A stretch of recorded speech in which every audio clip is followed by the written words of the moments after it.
8.5 ঘন্টা পেরিয়ে গেল, বাটপার এখনো আসলো না। এই তুই বাটপার কাকে বললি?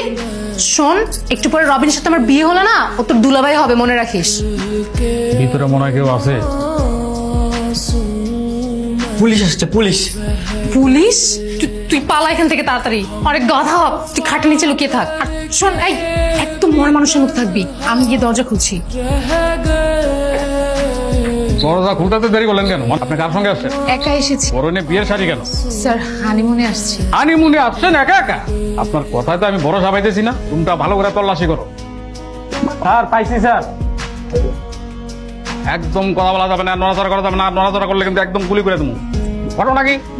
স্যার, আমরা তো বিয়ে করতে এসেছি। কাজে অফিস তো নিচে। আসলে স্যার, যে বিয়ে করবে সে এখন আসেনি তো, তাই আমরা অপেক্ষা করছিলাম। মানে আমার সামনে জ্যান্ত দুইজন পাত্র পাত্রী দাঁড়ায় আছে, আবার বলতেছে যে পাত্র এখনো আসতে দেরি করছে। আসলে স্যার, কোনো কথা হবে না, একদম কোনো কথা হবে না। এখন আপনার কাজে অফিসে যাবেন, বিল্ডিং এর নিচে কাজে অফিস, সেখানে যাবেন। আপনাদের দুজনের বিয়ে পড়াই দিব, তারপর আপনাদের কাজ শেষ। কিন্তু স্যার, ওকে তো বিয়ে করা সম্ভব না স্যার। অসম্ভবকে সম্ভব করাই হচ্ছে পুলিশের কাজ, আর সেটা আমি করব। যদি আপনারা এই মুহূর্তে যদি কাজে অফিসে না যান, তাহলে থানায় যেতে হবে। থানায় গিয়ে দুইজনরে এমন ভাবে বাস ডলা দিব যে একদম সাইজ হয়ে যাবেন। কি থানায় যাবেন না কাজে অফিসে যাবেন? বিয়ে তো হয়ে গেছে, প্রায় ঘন্টা খানিক হয়ে গেছে। আপনার লেখালেখিতে এত সময় লাগতেছে কেন? এসে আমার 12টা বেজে গেছে, না আসলেই ভালো হতো। এত কথা কি? না না, এখানে সাইন দেন। ভালো থাকো, সুস্থ থাকো। স্বামী স্ত্রী হিসাবে যাতে ভালো থাকো, সুস্থ থাকো, সেই দোয়াই করি। আর কোন ধরনের সমস্যা হলে সাথে সাথে আমার জানাবা। আসছে সব সমস্যা নিজে সৃষ্টি করে, এখন আসছে সমস্যা হলে জানাবা। ফাঁসি। এই শেষমেশ এই বান্ধবীকে বিয়ে করতে হলো।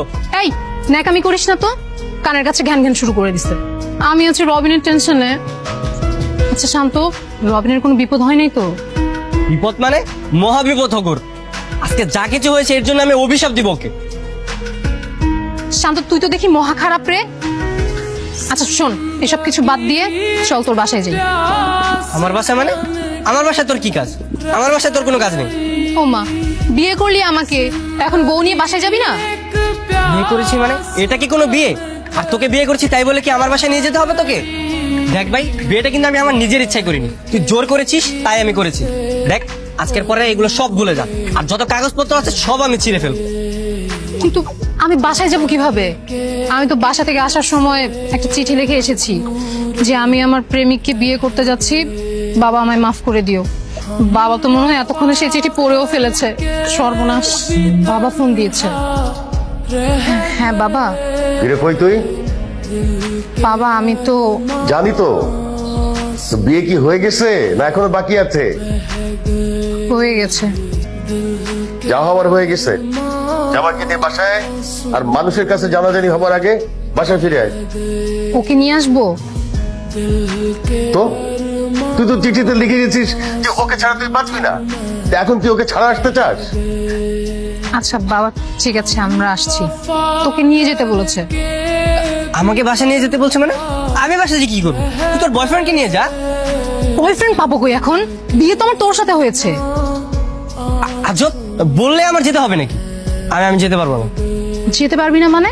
ঠিক আছে তাহলে চল তোর বাসায় যাই। আরে আরে না না না না না, আমার বাসায় যেতে হবে না তোর। তোর বাসায় যাবি না, আমার বাসায় যাবি না, তুই যাবিটা কোথায়? চুপচাপ লাগেজটা নিয়ে আমার সাথে চল, ব্যাগ নে।